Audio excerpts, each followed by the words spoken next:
sapagkat gusto ko po sanang ireklamo si Senator Pangilinan sa pagsigaw. Meron po ba siya rules natin na sinasabing pwede mong sigawan ng kapwa mo senador? Ako man takot sa iyo. Ikaw nga naninigaw. Ikaw naninigaw, ako nanakot. Impeachment laban kay Vice President Inday Sara Duterte na panis na. Articles of impeachment hindi pa rin ay transmit sa Senado dahil po sa biglang pagpalit ng liderato na biglang napatalsik si Tuta Soto. Wala nang kakampi ang mga malitagang dyan sa Senado dahil yung isang malitagang na Senate President nasibak. Kaya naantala po ang kanilang pag-transmit ng articles of impeachment. Wala na yan. Los na yan. Senator Robin Padilla na palaban sa kay Kiko Matsing. Dagat. Wow. Dagat. Gusto ba ay irereklamo ha ni Senator Robin Padilla sa Committee on Ethics itong inasal po ng naturang unggoy diyan sa Senado dahil bigla pong sinigawan si Senator Robin Padilla ng kapwa niyang senador. Nakala naman ni Kiko Matsing ay si Idol Robin Padilla ay kanyang estudyante sa classroom. Anak ng kamote naman talaga. Kaya nag-init po ang ulo ni Senator Idol Robin Padilla at nilapitan niya itong si Kiko Matsing at napanis po ang kamay ni Matsing dyan. Gusto makipagbati ni Kiko Matsing pero hindi po pinagbigyan ni Senator Idol Robin Padilla. At ayon kay Robin Padilla, ikaw na nga ang naninigaw, ako pang nananakot, how dare you, unggoy! Magandang tanghali po sa ating lahat. Palike po muna, pa-share, pa-subscribe. Pakipindot po ang inyong mga notification bell para lagi po kayong updated sa ating mga video. Suportahan rin po natin ang Bisdak Historiador, pangalawang YouTube channel po natin. Okay, isaan agad natin itong mga banatan dyan sa Senado. Alam niyo po, simula nang nagpalit ng liderato ang Senado, nagkaroon ng makabuluhan ang lahat ng sesyon dyan sa Senate. No? Hindi kagaya noong si Iskol Bocol, ang nagiging Senate President, parang nasa Itbulaga sila, nagbulagaan eh. Pero ngayon makabuluhan na po. So ito na po yung Senado. Bumangon ang Senado sa bagong liderato. Okay, bago po natin, excuse me po, pakinggan ang mga banatan ni Senator Idol Robin Padilla at ni Kiko Dagat, wow Dagat, unggoy. Pakinggan po muna natin si Senator Marcolita dahil first time pala in the history na mayroong isang senador na hinahabol dyan sa Senado ng mga NBI. O, kaya naman ay kinundi na po ni Senador Marcolita ho. Ito, pakinggan po natin. Nangyari po kasi yung nangyari kahapon, Mr. President, sa unang kasaysayan, sa kasaysayan ng institusyong ito. Nakita ko po, Mr. President, kung paano ginawa ng mga NBI yung ating pasukan. Gumawa po sila ng checkpoint. Sa akin pong palagay, magmula po noong panahon ng Philippine Assembly, hanggang ngayon wala pa pong nangyaring ano. Dahil po sa respeto sa tatlong dakilang nagkakahating bahagi ng ating pamahalaan, ang executive, legislative at saka yung judiciary. Ngayon lamang po nagkaroon ng ganitong insidente kung paano niyurakan ang dangal ng institusyon na tayo pa po ang naririto. Mr. President, gusto ko po sana magtanong ng ilang mga bagay sa ating kasama, sa kanyang mga tinuran na pangyayari, kaugnay po ng tangkang paghuli kay Senator Bato. Yun ang Pangulo, mas maganda pong makatanggap tayo ng mga katanungan sa ating kasamang kahapon pang nag-aantay. Salamat po, Mr. President. Please proceed unless you want to postpone until tomorrow. Mr. President, Your Honor, kanina po ay marami rin pong gusto magtanong sa akin ng mga miyembro ng press. Bagamat tinangka ko po na wag munang marap sa kanila dahil minsan po, imbes na makapag-clarify ka, lalo pong tumatami po ang mga issues. Kaya ako na pong nagpilit na parang iniiwasan ko na po. Kaya lang, hindi mo po maiwasan. Sa dami po nila, talagang hahabulin ka po. Ang una po nilang tanong sa akin, Sir, ipa-aresto niyo po ba si Senator Bato? So sagot ko po, Mr. President, tanong din. Ikaw, kayo, gusto niyo ipa-aresto? Ang sagot sa akin, hindi po kayong tinatanong namin kasi kayo po ang nandito. Hindi, tinatanong ko rin kita kasi Pilipino ka. Gusto mo bang makita ang isang senador na ibinoto ng sambayan ng Pilipino? A-aresto niyo sa loob mismo ng Senado? Hindi po. Okay, kung ikaw hindi, lalo na ako. Kayo po ba'y na-interview rin ng ganun? Opo, Sir President, nakakagulat po sapagkat ako po din mismo, mahal na kasama at idolo namin, Senator Marcoleta. Nagtataka din po ako sapagkat marami po sa mga tanong sa ating ibinabato. Parang tayo pa ay may kasalanan sa pagbibigay natin ng masasabing lugar sa ating kasama dito sa Senado. Samantalang meron naman po tayong adopted resolution number 44. Ako po'y nagtataka talaga bakit ang mga tanong ay para bang tayo ay harboring kagad ng kriminal. Ginong Pangulo, Your Honor, yung nangyari po kahapon, mas naniniwala po ako sa dating Pangulo natin, Senator Soto, sa kanyang sinabi. Nung tinanong ko po siya kahapon, habang nagmimerienda po tayo, nung tayo nakasuspindi pa, sabi ko, Mr. SP, nung pinuntahan ka ba ng NBI, pinakita sa'yo yung warrant of arrest? Nakita mo ba? Hindi.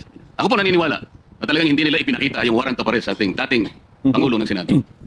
Ang ating pong membro ng press, Sir President, mahilig lang silang tanong ng tanong eh. Pero yung basic yun ang ayaw nilang tanongin eh. Halimbawa si Trillanes, binawagayway niya, ito ikaw yung warrant. Ayaw man lang, bakit hindi nila suriin?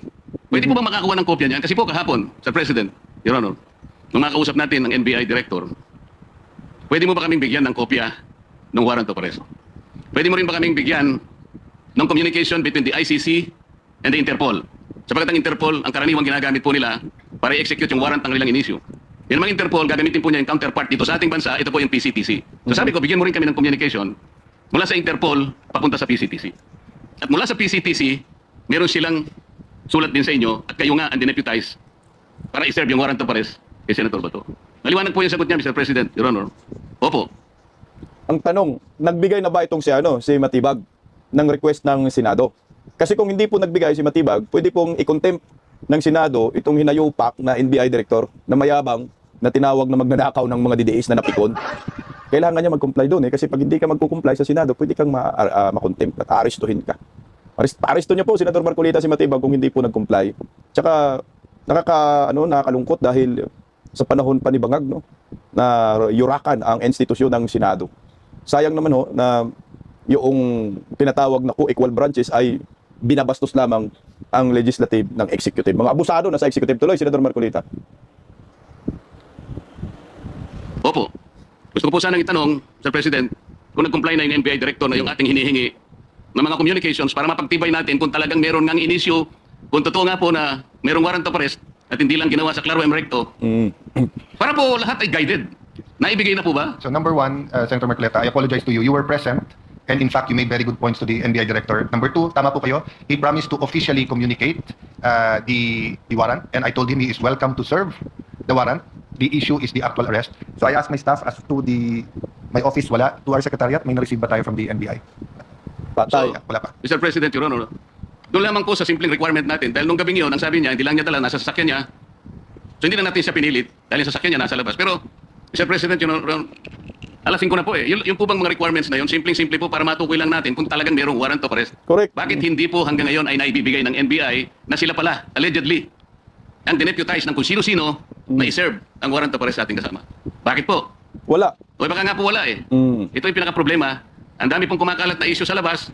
Tinatago raw natin, meron pa pong nagsabi kung sino-sino na yung pagkupkup daw po natin, yung ginamit natin, yung inadapt nating resolution number 44, sabi ni Trillanes, obstruction of justice. Yan po yung mga pinagsasabi nila. Your Honor, alam niyo po ba yung statement ng Permanent Mission of the Republic of the Philippines sa United Nations noong 79th session of the UN General Assembly? Ba, napakaganda po yan. Mas maganda po, basahin niyo po sa amin. Kasi hindi mo pa alam, di ba? Opo. Salamat po, Mr. President. Ito po kasi may kaugnayan sa pinag-uusapan natin eh. Ito pong 79th session of the UN General Assembly ay may kinalaman po sa pagde-define ng scope and application of the principle of universal jurisdiction. Ito po yung naganap, Mr. President, on October 16, 2024. Kasi po, bilang tayo po ay permanent member ng United Nations, tinanong po nila yung ating posisyon. Paano ang pagkakaintindi mo sa principle kanya and application of universal jurisdiction? Ang sabi po ng Pilipinas, Mr. President, Your Honor, kami po sabi niya the general rule is that jurisdiction is territorial. Universal jurisdiction is an exception grounded on the need to preserve international order. Tama na po yun. Ang pinag-uusapan po na, sinight po ng ating gobyerno, Mr. President, yung Section 17 ng Republic Act number 9551. At sinasabi po nila doon, sabi po ng ating permanent mission, Section 17 of RA number 9851 specifically provides for the Philippine jurisdiction over persons, whether military or civilian, suspected or accused of a crime defined and penalized under Republic Act 1951, regardless where the crime is committed. Sa mga tweet, tayo na po ang nagsabi sa United Nations na tayo po yung merong jurisdiction. At sinama pa nga po yung article, section 18 na kung saan ang regional trial court po ang merong jurisdiction. Primary and exclusive jurisdiction. Kanina po, Mr. President, Your Honor, binanggit po ninyo, yung warrant of arrest kasi galing sa korteng hindi sa domestic nanggaling. Nanggaling naman talaga raw sa ICC. Ipagpalagay na po natin, Mr. President, na totoo nga at hindi peke yung warrant of arrest. Kunwari valid. Ang sinasabi po ng ating batas, Mr. President, isasagawa mo lang ito sang-ayon or in accordance with the extradition laws and treaties obtaining in this country. Kaso nga lang, wala man po tayong extradition treaty sa ICC dahil ang ICC hindi naman po yan bansa. Kaya hindi ho talaga po pwede na tumalima tayo sa warat ng International Criminal Court. Unang-una, gumagana po ang ating justice system.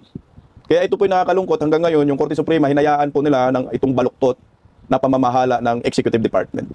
Yan ang labanan dyan. Okay ho, sana kung palyado na si Bangag ang justice system, wala na, gumagana tayo. Kailangan respetuhin natin yung sarili nating konstitusyon. Kasi pag hindi tayo dati nire-respeto, magiging kangaroo court po tayo. Sabi ni Senator Marcolita, ang may kapangyarihan ay yung Regional Trial Court. So doon po. Tapos pag maging dihado rin ang kampo ni Senador Bato, dudulog tayo sa Supreme Court. Yan ang maliwanag dyan. Hindi ko maintindihan itong mga ibang senador kagaya ni Unggoy, no, Matsing na si Kiko. At bakit ICC? May Supreme Court naman ho tayo. Kung may kasalanan si Bato dito, kasuhan nyo. Ang problema, walang kaso. So bakit po natin isusuko yung isang taong walang kaso sa atin? Kagaya kay Tatay Digong, mali na nga ho tayo doon dahil kinidnap nila ng derecho. Ito naman, pangalawa na naman. Kaya nag-alboroto po dito si Senador Robin Padilla at uminit din naman ang ulo ni Kiko Matsing kaya nagsigawan sila sa plenaryo. Hindi pala nagsigawan kasi si Kiko Matsing ang sumigaw.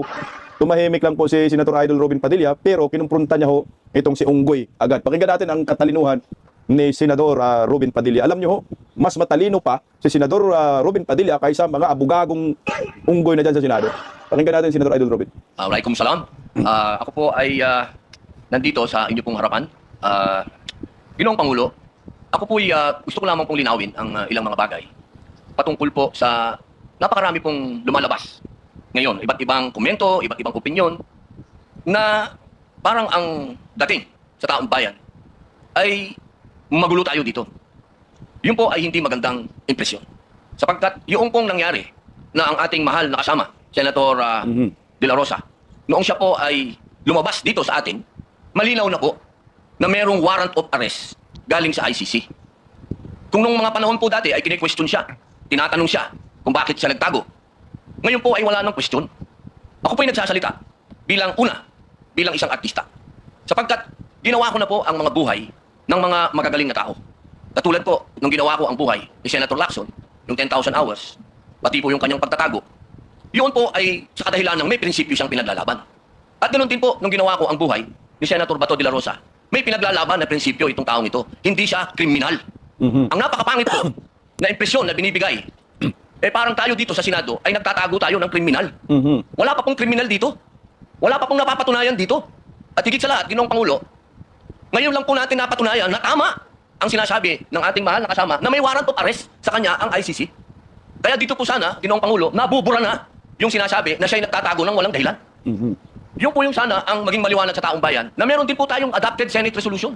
Number 44. Ito po yung number 44 na malinaw po doon sa resolution na ito expressing the sense of the Senate of the Philippines to protect all Filipinos against extrajudicial rendition and guarantee then a reasonable time prior to their surrender by extradition from the Philippines to seek redress from the courts and avail of legal remedies. So wala po tayong ginagawang kaimposiblihan dito dahil sinusunod po natin ang resolution natin. Dahil siya po, inaasahan natin at meron din po siyang pending na TRO sa Supreme Court. Ginoong Pangulo, sana wag po tayong magkaroon ng mga mixed messages dito. Hindi ko po hinihingi doon sa ating mga kasama na bumoto ng no dito sa resolution na ito na pumanig kay Senator De La Rosa. Pero sana naman, huwag pong idamay ang buong Senado kapag sinasabi na tayo'y magulo, tayo'y katawa-tawa. Dahil tayo naman po ay nasa katwiran. Kung hindi tayo nagkakaintindihan sa katwiran, huwag tayong magsiraan. Dahil tayo naman po sumusuporta kapag tama naman at hindi naman patungkol sa ating bulwagan. Pero pagkatungkol sa ating bulwagan na ang pinag-uusapan, huwag po sana tayong magsiraan. Ito pong pagkakataon nito, Ginoong Pangulo, sana'y maging masaya tayo na nandito na ang ating kasama. Na kahit pinaghahabol, dyan ay pumunta dito at ipinakitang siya ay isang senador. Nung siya ay wala dito, hinahanap. Nung dumating, tatanungin natin, bakit siya nandito? Pambihirang buhay ito. Sana, mga mahal kong kasama, bagamat tayo ay magkakaiba ng kulay sa politika, pagdating dito sa ating bulwagan, proteksyonan natin ang Senado. Hindi dapat pinapayagan natin sa labas ng gate natin, may nag-checkpoint. Mahal na Ginoong Pangulo, maraming salamat po. Wala ka rin tulog. Pasensya na kayo. Tanga na, ang galing ni Robin Padilla dyan, no?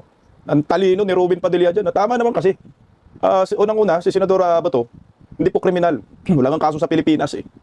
Ito ay ginago lamang ng gobyernong Marcos na nakikipag-ugnayan sa International Criminal Court. Wala pa pong kriminal dyan sa Senado. Ang kriminal lang si De Lima at saka si, sino yun? Tonyo. Yung mga nakulong. Pero si Senator Bato, again, para po sa lahat ng maraming Pilipino, wala pa pong kaso si Senator Bato sa Pilipinas. At hindi po yan convicted, so meron siyang presumption of innocence. Innocente pa rin po si Senator Bato. Tuloy po natin ang galing dito ni Senator Idol Robin Padilla.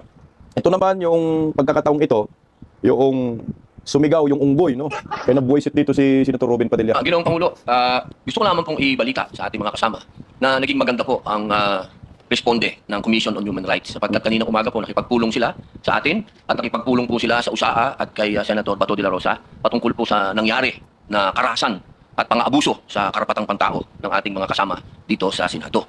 Pangalawa, gusto ko lamang din pong iparating sa ating mga taong bayan na magkakaiba po ang kaso ni Senator Trillanes at Senator De Lima sa kaso po ni Senator Bato. Dahil si Senator Bato, ang warrant po niya ay hindi galing sa Pilipinas. Correct. Ang warrant po niyan ay galing sa ibang bansa, sa isang dayuhang korte. Ito po ay malayo doon sa usapin na sila ang kustodiya po ni Senator De Lima at ni Senator Trillanes dito lang sa Pilipinas. Ito pong mangyayari kay Senator Bato, dadalhin po sa ibang bansa. Medyo yung po pag-isipan natin mabuti. Dapat bang mangyari muli ang nangyari kay dating Pangulong Rodrigo Roa Duterte? Dapat bang mangyari pa yan muli sa isang Pilipino? Yun lamang po, sana alam natin ang pagkakaiba ng warrant galing sa Pilipinas at warrant sa isang korte lang ng ibang bansa. Kasi nga, ito po yung pinangandakan ng mga media. Nagpalabas sila na di umano inaresto si Trillanes diyan sa Senado at si De Lima. Alam niyo ho kasi, yung kay Trillanes De Lima, tama po dito si Senator Idol Robin Padilla, kaso po yan dito mismo sa ating bansa at pinanagutan po nila dito sa ating bansa. Ang kay Bato, international wala namang kaso sa atin si Bato, bakit natin ibibigay sa mga dayuhan, anak ng kagwang, may sarili tayong batas. Tuloy, dito na po nagsagutan sila ni Idol. Yun po, maraming salamat. Yan, Point of order, Mr. You were going to Point of order. recognize Senator Marcoleta, but this is a point of order, Yes. so we recognize Yes, Senator Mr. President. My understanding is this matter was already referred to the Committee on Rules. And all such manifestations should have been referred to the Committee on Rules. Senator Pangilinan, Senator Lacson gave several privileged speech, even if the matter was already referred to the committee report. I So, understand, Mr. as a matter of President. tradition, I understand, Mr. we allow President. that. Ginoong Pangulo, nilabas yung warrant of arrest kagabi lang, tapos na tayo dito. I understand, Yes, Na sinabi po na yung warrant of arrest ay tunay. I understand, Mr. President, and therefore I'm appealing that perhaps this matter should be tackled in the committee rather than in this in plenary so that we can address other concerns, Mr. President. The- for the record, Paano natin pag-uusapan yung ibang... And for the record, Mr. President, I still have the floor. And for the record, Sumigaw Mr. ng President, unggoy. we voted against resolution number 44. So to say that we have this resolution, yes, but there are senators who voted against it. And therefore, it is not necessarily our agreement with the points being raised by the good senator from Camarines Norte. For the record, Anong Camarines Norte? Putang ina mong Kiko, hindi taga Camarines si Idol Robin Padilla, Nueva Ecija hangaw yan putang inang bubong puta. Alam mo Kiko Umatsing, nasa Senado ka. Ito yung mahirap sa mga dilawan ng mga senador. Abogado ka, hindi abogago, no? Kahit hindi ka bumoto sa resolution number 44, majority ng mga senador ay bumoto, wala ka nang magagawa dyan. Kundi sumunod ka sa resolution number 44. Kahit hindi mo gusto yon, tapos na yon, ay pasa na yon. Pinirmahan ng Senate President, nagkasundo ang majority ng mga senador. Huwag mong ipairal yung pagiging wala kang kwentang hinayupa ka, no? Kasi para ba silang, alam mo yung gusto nila na hindi naman inaprubahan ng karamihan, pinagpipilitan pa rin nila. Tingnan mo ang ginawa nila, gumawa sila ng resolution, silang 5. Bambangkino, mga trapo talagang mga animal, Kiko Umatsing, Risa Hontiveros, itong si Tuta Suto, sino pa yung isa, basta 5 sila ng mga senador. Gumawa ng resolution na dapat daw isuko si Bato sa NBI sa Banyaga, anak ng kamote. Mga siraulo nga. Hindi po pwedeng ganoon kasi nga tayo may sarili tayong konstitusyon yung justice system umiiral, gumagana. Mantakin mo, yung taga-ibang bansa nga, yung kanilang mga citizen ay iniligtas pa tayo rin mismo.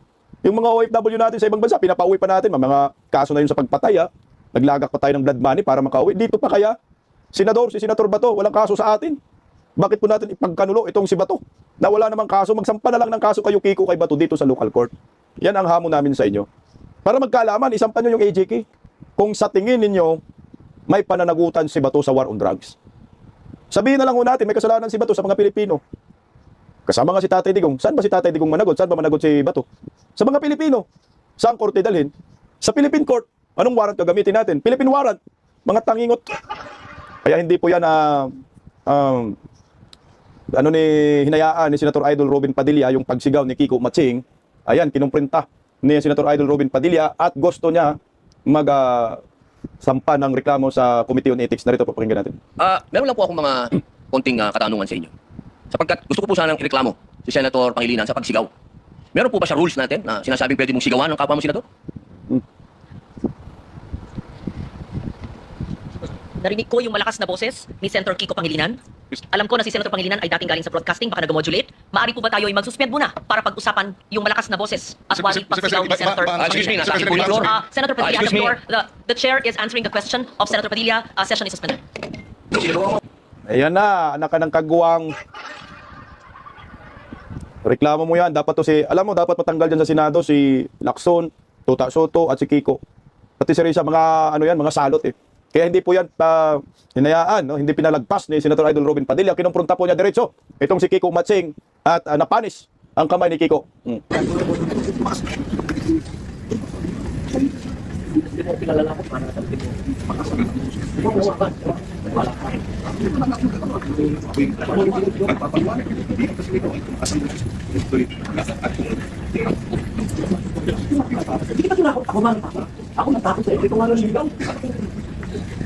Ikaw naniligaw, ako nanakos. Hindi ako sumisigaw, tumakas ang puso. Hindi ako na ako mag-isa, ibalitin kayo ng sigaw at tumakas ang puso. Okay, no, yan?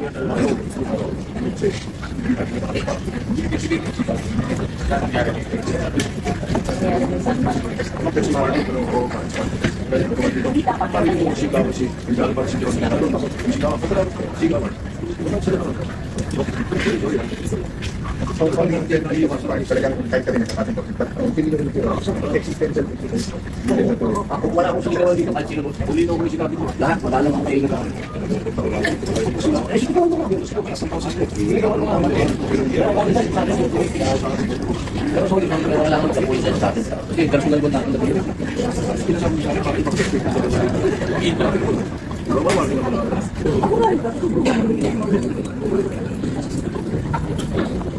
Tama yan, Idol. Huwag mong tanggapin yung kamay ni Kiko Matsing. Okay lang ba ang picture na kahit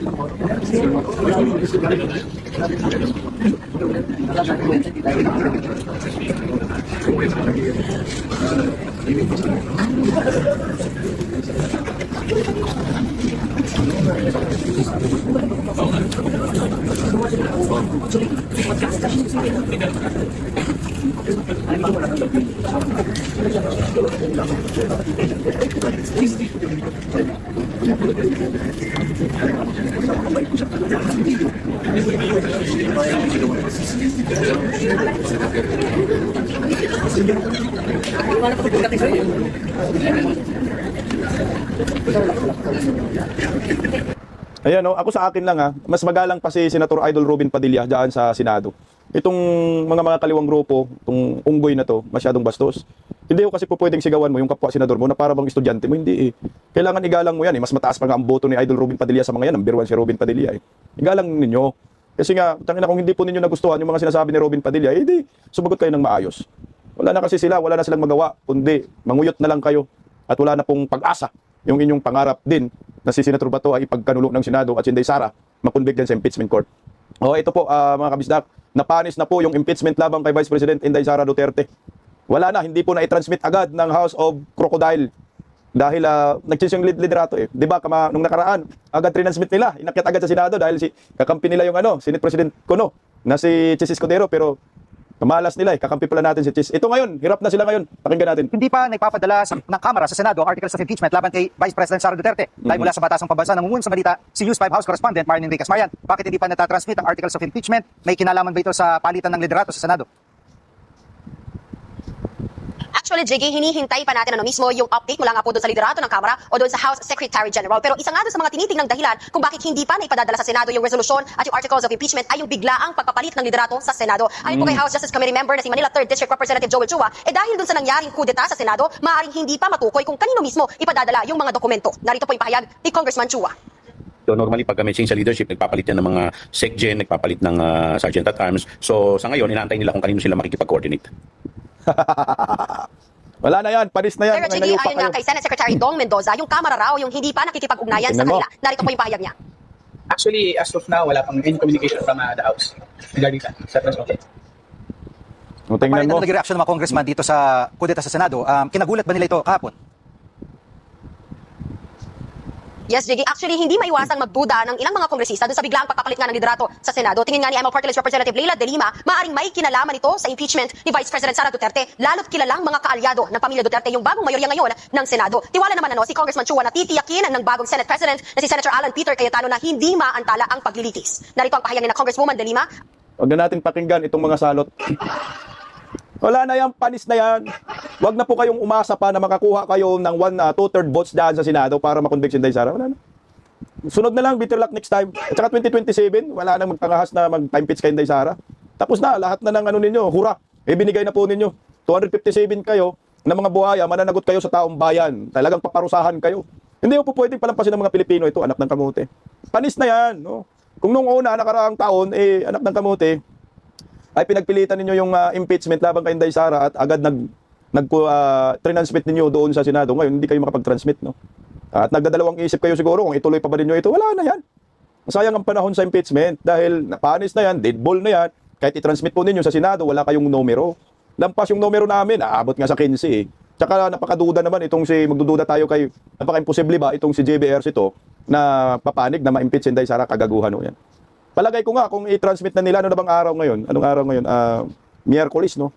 Kung i-transmit nila yung articles of impeachment sa Senado, mukhang papatay na rin ho nila yung impeachment ng Senate, ng impeachment court. Ngayon, linggo lang din. Maniwala kayo, ilalagay nila yan sa ang tawag doon, i-archives nila uli yan. Kasi sasabihin man yan ng Senado, hindi kayo namin priority yung impeachment. I-archive muna namin yan dahil mahalaga po ang usapin ngayon. Ang dami nilang pinag-uusapan. Kay Bato, sa ekonomiya, sa langis, marami eh. Hindi priority yung impeachment na yan. At saka hintay ni Cayetano yung pasya ng mga petisyon ng grupo ni Inday Sara dyan sa Supreme Court. Pag natapos yan, wala na yan. Wala na tayong problema sa impeachment. Kaya manguyot kayong mga buwaya kayo.